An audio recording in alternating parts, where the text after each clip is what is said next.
ये तो सच है कि भगवान है मगर फिर भी अनजान है। ये तो सच है कि भगवान है मगर फिर भी अनजान है। धरती पे रूप माँ बाप का उस विधाता की पहचान है। ये तो सच है कि भगवान है।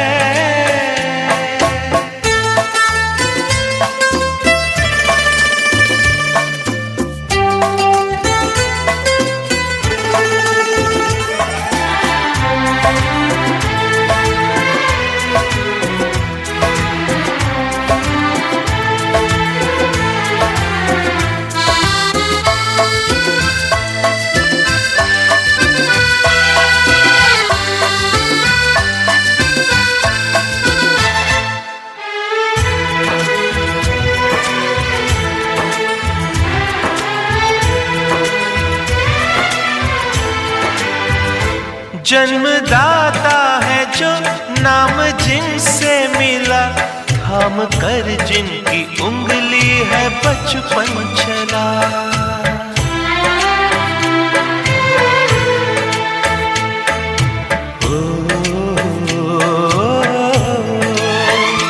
कांधे पर बैठ के जिनके देखा जहां, ज्ञान जिनसे मिला क्या बुरा क्या भला। इतने उपकार है क्या कहें, ये बताना ना आसान है। धरती पे रूप माँ बाप का उस विधाता की पहचान है। ये तो सच है कि भगवान है।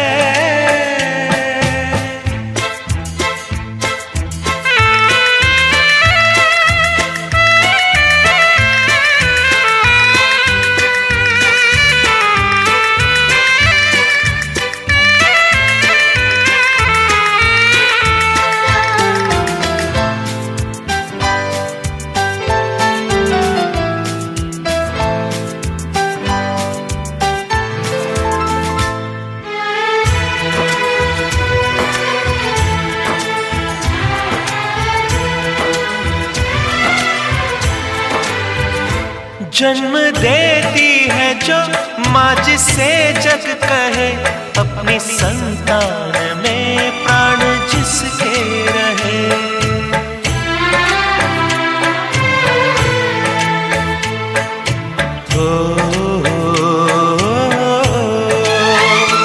लोरिया होठों पर सपने बुनती नजर, नींद जो वार दे हंस के हर दुख सहे। ममता के रूप में है प्रभु, आपसे पाया वरदान है। धरती पे रूप माँ बाप का उस विधाता की पहचान है। ये तो सच है कि भगवान है।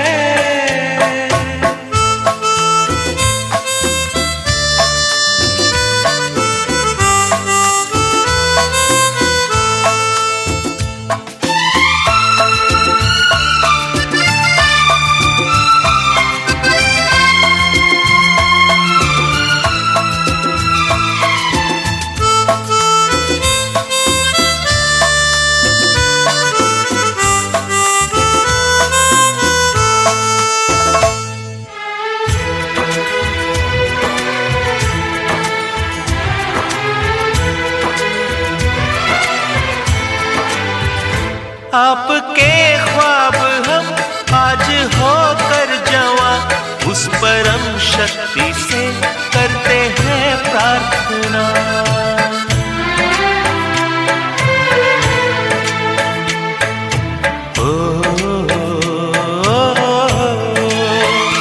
इनकी छाया रहती दुनिया तलक, एक पल रह सके हम न जिनके बिना।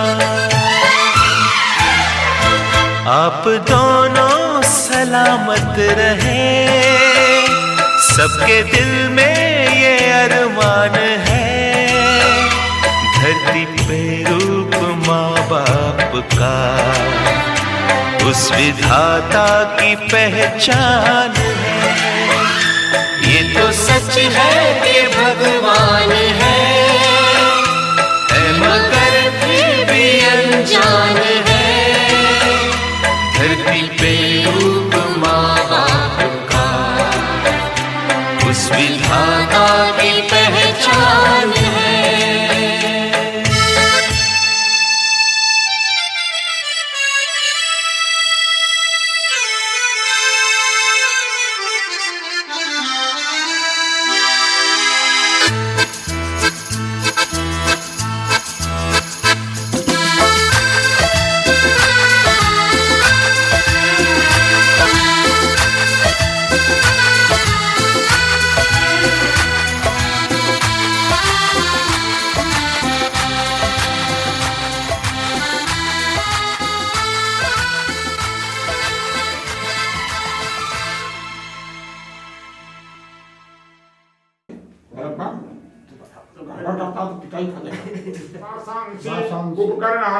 तुभ्यं वृद्धि।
विशिष्टः जनिष्ठो वर्णितमः सोत्यानु विश्वा द्वेखा वंशी प्रमु मुख्य अस्मत स्वाहा इदमग्निमनाभ्यां विष्णो अवयक्षणो वर्णः एहि स्वाहा देभिर्नो अद्य सवितोता विष्णुर मादित्य व्रते तमानावसो आदित्ये श्याम स्वाहा इदं वर्णन होम कर्मणि कृताकृताः वीक्षणोका वत्स्य गोत्राय नीलु सर्वणे नीलांबर सर्वणे ब्राह्मणाय ब्रह्मणे दक्षिणा तुभ्यं अहं संप्रददे।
के अंगना बनल छनी मरवा बरुआ के शुभ उपनयन है शुभ शुभ कबियो दादी आमा संग ही सब गीत